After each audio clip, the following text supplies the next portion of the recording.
All right, today I just made a quick modification to my Hogwarts train. One of the smaller ones they've done, and I just want to show you can actually get it to motorized. The only thing you got to modify is the tender because I couldn't really figure out a good way to put a motor in here without like really messing it up. So this is just a tender pushing thing, but it seems to work really well. Train motor down there, the wire comes up, goes over into the battery hub, so you really got to modify your tender a lot. All right, so basically the train motor's in there, and then we just have some black plates going around it. Then I grabbed the whole top of the tender and just placed it on here.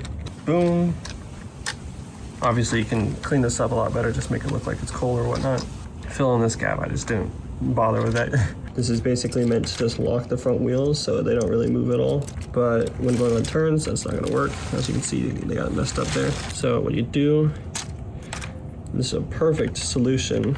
You just flip that around and then it unlocks it. And now the wheel assembly is able to turn on a turn. Perfect.